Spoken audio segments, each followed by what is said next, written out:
What's really good, guys? It's your boy Hader Ali, FFL commissioner, and we got the OG in the building. The OG, the first timer, right? In fantasy football, Mr. Drew Davenport, man. How you doing, brother? I'm great. Thank you. I know this is taking a little bit for us to get together, but I'm happy to be here. Thanks for having me.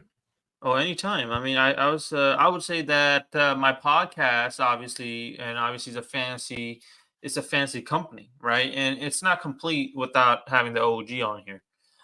So obviously that is a good stepping stone. And I just want to ask you, man, how's everything, man? What you been up to? I know those articles be hefty at the moment, and a lot of people, coming at you for some advice at the moment.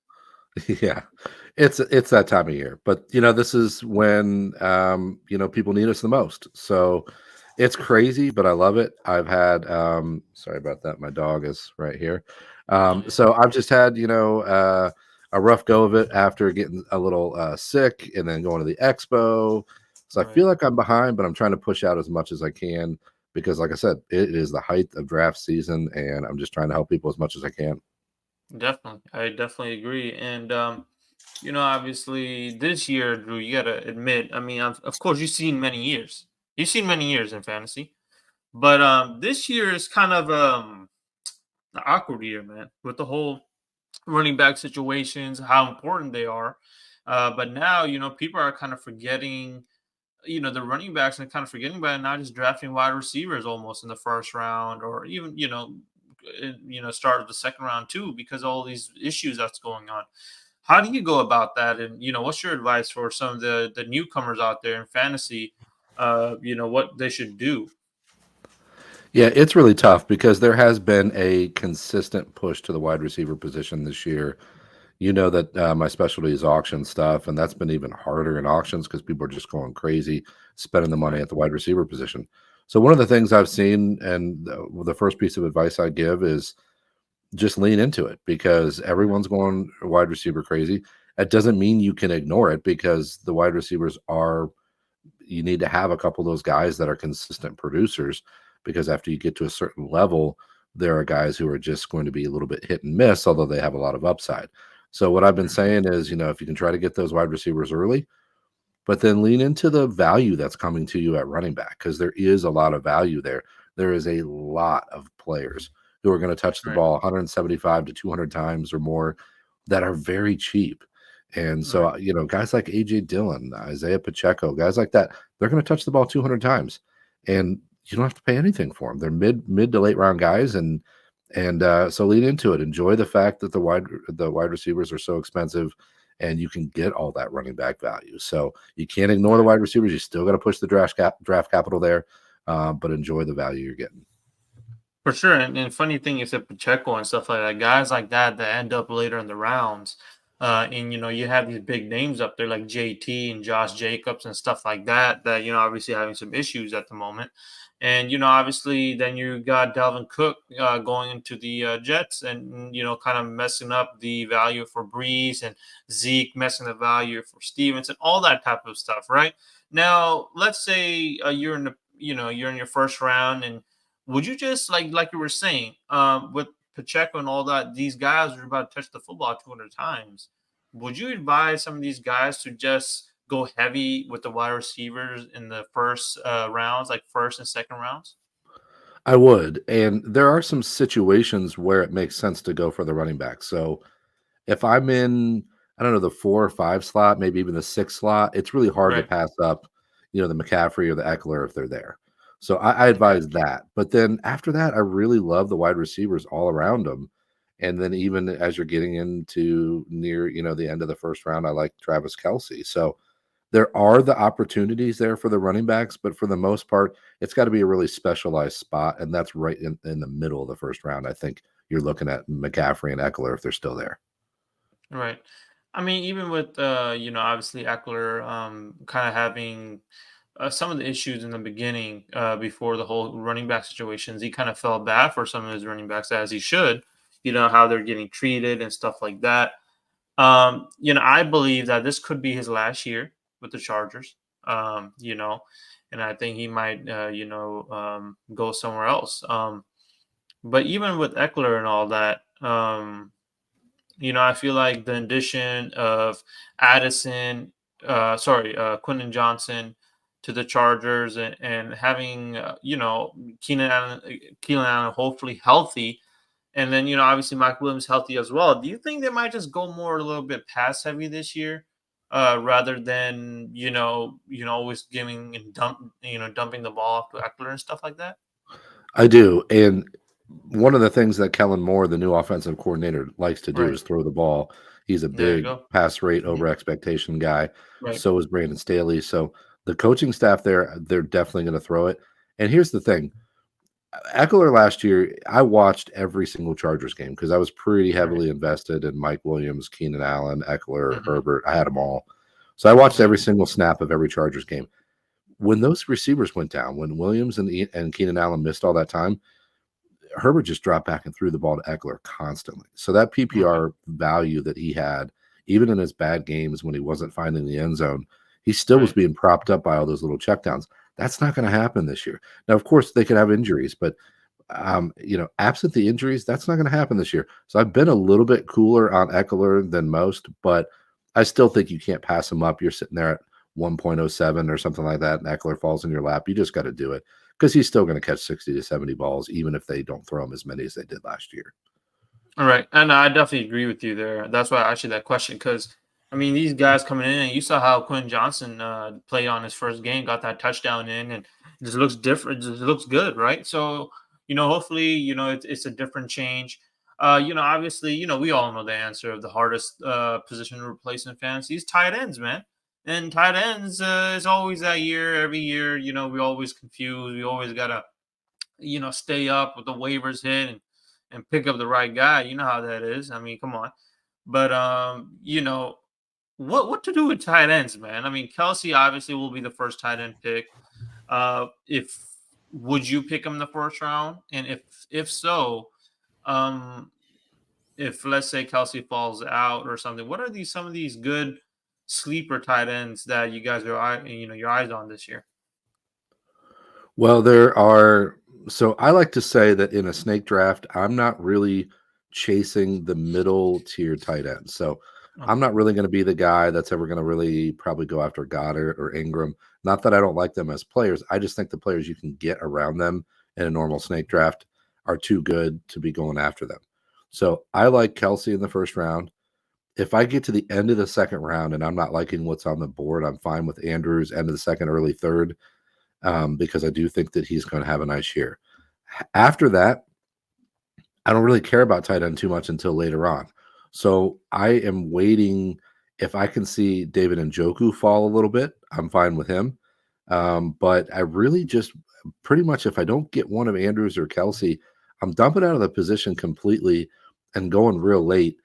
And the guys I like real late, Gerald Everett, Tyler Higbee.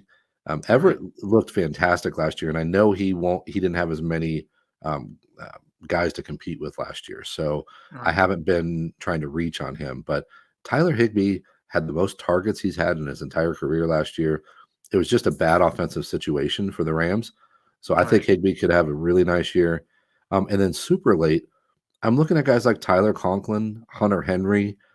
Henry had a weird year last year, as did the whole Patriots offense. I think they're going to bounce back.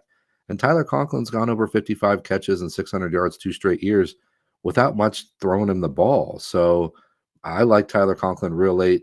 And then Cole Kmet, I've been finding, has been cheaper than I thought he would be. I thought off of his strong second half, he would be a guy that people were really excited about.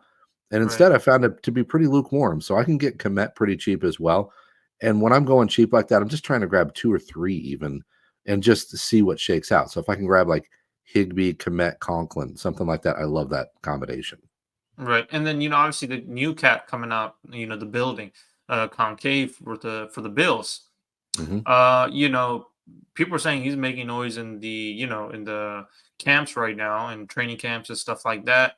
How do you go about some of these rookie tight ends at the moment? Well, so that's a hard question for me because I get a lot of pushback from this opinion.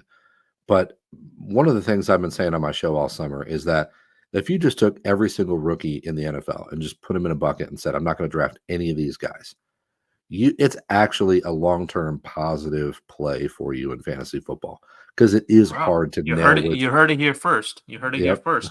yep. It's just it's one of those things where, and I'm not saying to ignore rookies. That is not my point. But I'm saying if you did, you'd be fine. And so people Right. get a little bit rookie crazy. So I think Right. there's too many rookie tight ends being pushed this year when I really only think a couple of them have a shot. Kincaid is one Right. of them in Buffalo, I believe. I think Laporta in Detroit has a chance to fill the void there in Detroit for the first 6 weeks.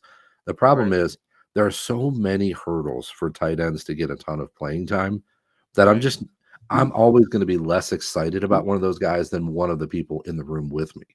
So it's For really sure. hard for me to say I'm going to have much Kincaid because by the time I'm comfortable, somebody's already taken him.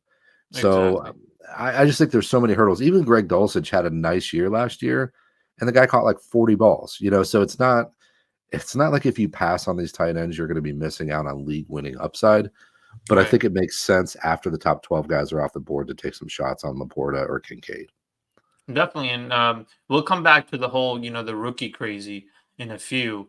Obviously Andrews not having the year that we thought he was going to have last year, right? It was just kind of like, man, like come on, right? It's like, come on, Andrews, like we need those points, bro. Like, I'm just 5 points away, man. Could you just at least get 10 points this week? Like we had those weeks last year, Yep. and then obviously with that and Kyle Pitts and all that. Which tight end from your eyes that had that big name but didn't perform to that level last year will do that this year? Oh, that's a good question.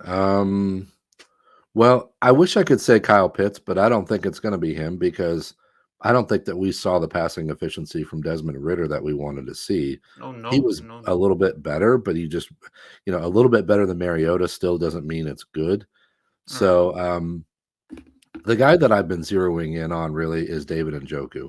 Now, I know okay, that he's not one of those like quote unquote big names, but I feel like if that doesn't show a breakout coming, I don't know what does. His year all right, was derailed by a high ankle and some spotty quarterback play with Watson and Brissett.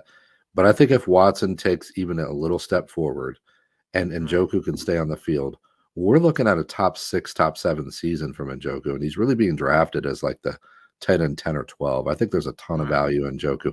I think his season screams breakout to me if he can stay on I the see. field. Yeah, and obviously Deshaun Watson actually coming in with the whole offseason of practicing with his boys, right? So Mhm. that definitely is going to help out the communication and just the plays and everything. And I think David Njoku might be up there too as well this year. And I think Deshaun he's still Watson, right? So he definitely knows how to swing the ball. He definitely knows how to read defenses. So I definitely think Njoku might have that year as well. As far as Andrews, I mean, we still have to see. Lamar's our guy. Is just we really don't know, right? They got Zay Flowers over there that's doing amazing in the pre camps, and he's That making my worries me a boys. little. He's making my boys, my commander, cute, corners look like damn schoolyard kids over there, man. I'm just But, like, dude, it worries me that Flowers is gonna steal a little bit from Andrews because of what he does in the short yardage that he works. Now, maybe that helps Andrews get open up over the middle. I mean, I have faith in Todd Monken there in Baltimore, so I am in on Andrews, but all right, again, I think it might be that thing where someone in the room is always gonna be more excited about him than me. all right, But yeah, I'd love to see Andrews in the 3rd. That's my goal is to get Andrews all in the right, 3rd. definitely. And let's go back to rookie crazy, right? Mhm. Bijan Robinson coming in and people going, okay, come on, Drew, come on. How many times did you get a DM? Hey man, Drew, could I go? Should I pick Bijan 101? Right? People are doing that. People are Uh-huh. actually doing that. I And know. I'm like, bro, what's wrong with you, bro? Like this dude got two dogs behind him. All right. Mr. Cordell Patterson, who took a lot of people to the playoffs the last 2 years, right? And you got Algier who kind of stepped up last year as well. So, what do you got to say with Bijan, man? Do you think the hype for his name and him himself is real for this year? I mean, obviously, you and me, we're OGs in the game. We're not gonna pick him 101, but That look crazy. But what would you say his landing spot should really be at? And what do you think how he's going to perform this year? Well, I think he really is. He should really be going behind the top three receiver or top four receivers. I'm talking Jefferson, Chase, Cup, Tyreek. He should go behind Kelsey, and he should go behind McCaffrey and Eckler. After that, I'm totally fine if you think that Bijan's the pick there. I think that named 7 guys there. So I'd be totally fine if he goes 8th. I just don't think he deserves to be the 4th or the 5th pick. Those veterans that we know what they can do and what they can produce, I just think they're more sure picks there. I Right. think that Bijan's going to have a nice year, but I'm Right. afraid that the hype is out of control. They still have Tyler Algier there who's going to touch the ball a lot. Arthur Smith made a weird comment the other day. I don't know if you saw it. He said, Yes, "Well, I did actually. we're going to go with the hot hand, and if that's Tyler, we're going to get." And I'm like, "What? You Mhm. drafted Bijan to be This this dude, guy?" yeah, Yeah. exactly. So I thought that was a little bit weird, but so I here's my problem. We're drafting him at his ceiling. I'm fine with him in the back half, like the 8th through 12th there in the first round. I'm fine with it, but I'm not Right. that excited about it either. I'd probably rather have Stefan Diggs or somebody there There you than I go. would Bijan. I Right. think he's going to be heavily involved. I think he's going to have a nice year. I just think that his proper landing spot is a little bit lower than other people do. Exactly. And obviously you and me being, long in the fantasy game, we like to see it on the field, right? Their name can be whatever. It can be crazy names coming out of college who performed. We want to see what that next level, how do they do it on that turf, right? And we haven't seen that yet. So I mean, yes, people say, "Oh well, Saquon his rookie year, no one really knew about him, and we hyped him up, and he did crazy numbers, right?" But Mhm. like Saquon and Bijan, I mean, who would you even think that? I mean, I would still have Saquon a little bit higher on Bijan, like even from I like do. a college perspective, right? Mhm. So I would see why, but Bijan being that high up is just ridiculous, So I actually think, I'm with like you. we were saying, yeah, we should just see. Let's see how he does this year, and then maybe we could hype him up next And year, we but wanna see a better offense too, right? I mean, the right, Falcons' offense, it's fine, and he's right, gonna be fine, but do we right. want fine in the 1st round? Right. And not only that, I mean Ritter, right? If he like let's say he is a quarterback, right? He likes to run the ball Mhm, and I'm sure he's going to chase the rushing touchdowns. So that means he's going to take some part of the cake from Bijan, man. There mhm. you go. So that's what I think there as well. Drew, I got to ask you, I keep forgetting. What's your team? Which team you really like in NFL? Who's your favorite team? Well, I actually have, season tickets to the Steelers, so I'm a Oh, Steelers fan. so Yeah, so you're a Steelers fan, man. yeah. All It took right. me 20 years and 3 months to get my season tickets. Okay, so you've been a lifelong Steelers fan. I have, since I could remember. It's really just a product of when I was born. So I was born in Right, '76, and so the right, Steelers won their 4 Super Bowls, like, in the next right, 6 years after I was born. So as a little right, kid, my dad would have football on, and I saw the black and gold. I fell in love with the black and gold. I don't remember not ever loving the black and gold. That's how it happened. But, right, the deeper into fantasy football I get as a career, the less I care about that, to be honest. right, But I'm right. still a huge fan, and like I said, I got the season tickets. I'm never gonna give those up. Definitely. And funny thing you say Steelers, I had Mr. 99 Levon Kirkland on my show Ooh, a couple weeks back, and that video will be live somewhere in middle of September. So I'll definitely send that your way. cool. But Love it. let's talk about your Steelers, man, because we need to talk about Okay, you got to talk about your Steelers now, and obviously you're a hit me. professor now. Now Pickett coming in, do you think he's the guy? That's one question. Second question: who do you think in the wide receiver program for you guys? Do you think Pickens is going to be that dude, and do you even think he's going to produce that elite, fancy numbers as a wide receiver? And what do you think about Najee Harris, man? I mean, that year he had last year, obviously we all knew about the whole foot situation that he was having, and the steel thing put up in his cleats and all that. What do you think's going to go on there? Well, so let me take him in reverse order there because I am a Najee fan only because of the Okay, price these days. I was right, just in a 14 team expert draft on Saturday, and Right. Najee fell to me at the end of the 3rd round, and I think that's Okay. fantastic value right there. Everybody, Right. is down on him so much that I believe that now he's become a value. He looked Right. pretty good over the second half of last year after he got over the foot injury. So I really believe the volume's there. I know Jalen Warren's going to take some touches, but the volume's still there. It's 300 plus touches, a lock for Harris. He's missed 0 games since entering the NFL.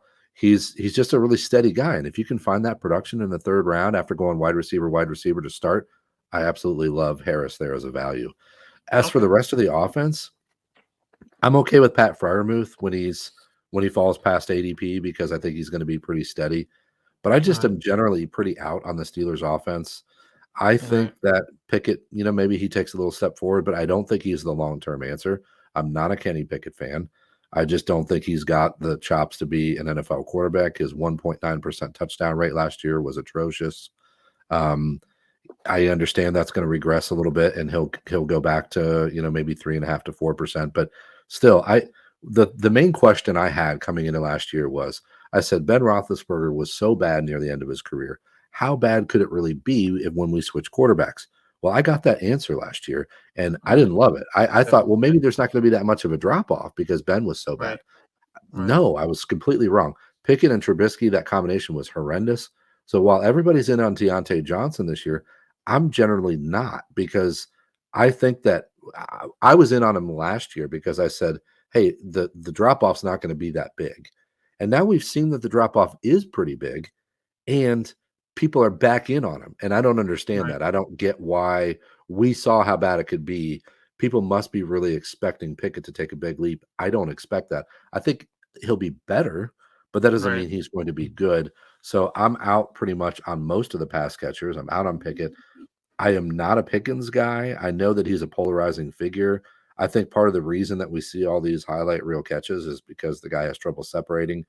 And I think long term, it's still Deontay Johnson there. So I'm after Najee Harris, but I generally have no other guys in the offense because they're too expensive for me at ADP.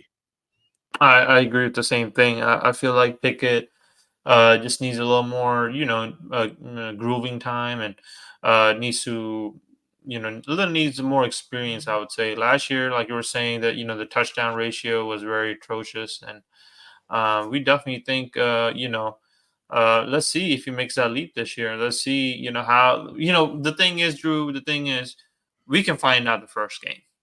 Right. We can we can put the puzzles together the first game. We can see how it's gonna go the whole year, right? So we can't wait for that first week and see how our guys do. And speaking of our guys, my guy, Sam Howell. Let me talk about Sam Howell, Drew. I gotta talk about Okay. Sam Howell. I don't know if you see these memes going out. They got the quarterbacks' faces and they say, name one word that they will be this year. And then, obviously everyone has a random one. The worst one went to Sam Howell. And his said, under his name said trash. All right. Now let's put respect on the guy now. He comes in Dallas last year, started slinging the ball, had a rushing touchdown, a passing touchdown.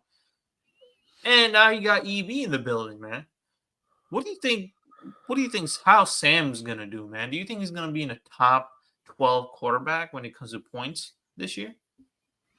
I'm not putting him in the top 12, but I'm certainly more confident in Sam Howell than I am Kenny Pickett. And I believe that Eric Bieniemy is going to be a positive influence on the offense. I do believe that Howell can play. I don't know. So I'm not a high level player analyst as far as like analyzing guys coming out of college. So that's definitely not my strong suit. I'm open to the idea that Sam Howell is going to be okay, and I think that the pieces are in place for him to succeed this year. Now, I Right, don't know that that puts him in the top 12 for me, but I have been giving advice on Superflex, and people are asking me, who are the quarterbacks that you like in Superflex? And I've been saying that there's a group of guys that nobody wants and that I right, love as my third or fourth quarterback in a Superflex, and Sam Howell's one of them. So I've been talking about Howell, Mac Jones, guys like that in Superflex. So I'm open to the idea that Howell can be successful. I'm not sold yet, but I just don't know enough yet. So I'm not saying I don't think he can do it. Whereas I'm not a fan of Pickett. Howell, I just have my mind open. I'm not sure yet, but I'm open to the idea that he can be a top 15 guy. Right. I mean, you're getting Jahan there, Terry, and having all the pieces He's there got this great year. pieces. Yeah. So I mean, he definitely has, all the pieces you need to be successful in the NFL. So Mhm. let's see how that goes. Um, let's go and let's talk about defenses, man. Okay. Man, that's another thing. You know, Wednesday morning depends when the waivers are. We got that alarm set. You know what I'm saying? Or forget about alarm. We just stay up. We just kind of drool and on our phone, just waiting on that player to come on. On your Yep. bench, right? Now, defense is one of those. It's just like every week, and a defense is that type of thing. It depends who the team's playing, right? Mhm. Beside that point, which defense you think is going to be that defense that is the must-have this year? One that pops into mind right away is the Miami Dolphins. They Okay. hired Vic Fangio. I think they had a problem at coordinator last year. I think that was a part of the problem. They had some. Um, it's unfortunate that they lost Jalen Ramsey because the combination of Xavier Howard and Jalen Ramsey is just monstrous.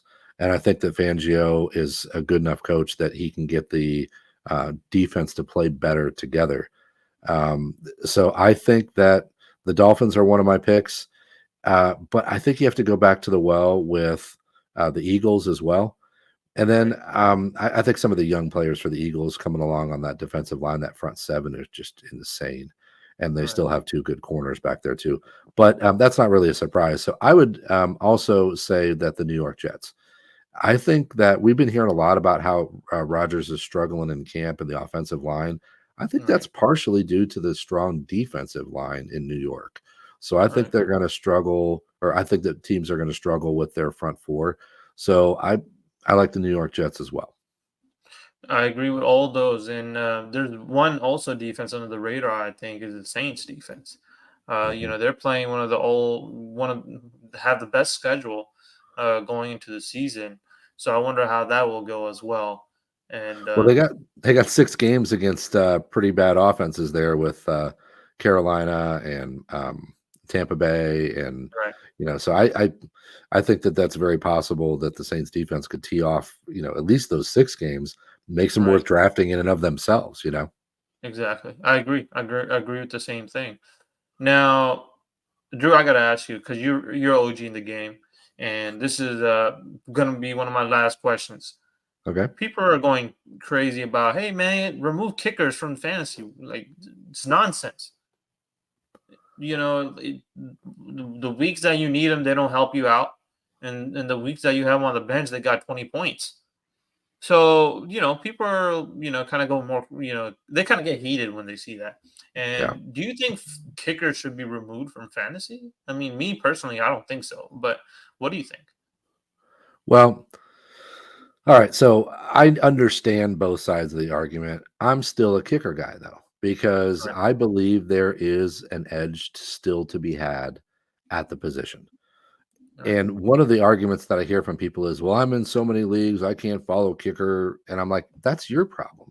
If you joined 40 leagues, that's your problem. Like you don't right, want to put in the time, then that's up to you." But for right, me, I still believe there's matchups that can be played. For example, right, last year, if you just follow the Detroit Lions around with the kicker that was playing the Lions every week, they were a sure bet to get 3 field goal attempts. right, So I still believe there's an advantage, and in my right, mind, if it's not completely random, then it should be in the game because it's an right, advantage to follow it, to to care about it, and right, that's just a little edge. If I have a 1.1 point edge over you because I picked up this kicker and streamed him, or drafted whatever correctly, then that's an advantage. And I don't know why we would right. take that out of the game. And definitely, I mean, I definitely agree with you. And like, for example, let's say you're playing someone in fantasy and you have one player left, and that's on a Monday, and it's a kicker, and you just need 8 points to win. I mean, that kind of hypes you up, man. You know how it is. I mean, come on, I we've do. both been in the leagues for so long. We know that feeling. And speaking of that feeling, was there a championship that you won because of your kicker? Did that ever happen? That's a great question. I don't know that I've won one because of them off the top of my head in the last couple of years, but it all kind of blends together. So that's a Right, great right, question. I know there are matchups though where I get that 16 or 18 out of a kicker out of nowhere and you right, win. So it does right. happen. I just can't recall one off the top of my head. No, it's crazy. Like it's crazy because like imagine you're like 3 or 4 points needed to win the chip, and it's a Monday night kicker, and he won you a chip. You got to get that jersey, man. Whoever that kicker is, like you got to get that jersey, definitely. But Drew, man, I appreciate you coming up on my show and For sure. showing your thoughts on the fantasy season this year and how everything is going to go, and especially about the whole tight end situations because there's not a lot of people talking about the tight end. There's always a forgotten topic, but we actually talked about it. So I thank you coming on here. Good luck with those hefty DMs and people, ruffling your feathers this year. It's, All it's it's good. starting for you. It's starting for you, but good luck, man, and appreciate you. And I'll definitely gonna have you on during the season sometime. Excellent. Thank you. I'll come on anytime. I appreciate you having me. Anytime. All right, guys. Follow me on YouTube. Subscribe to me at the FFL. I just made a Discord because everyone was needing, if you need some help in fantasy football, if you have some questions of who to start and sit, the link will be in the description. And everyone, good luck. More podcasts to come with NFL players and coaches. Take care, everyone.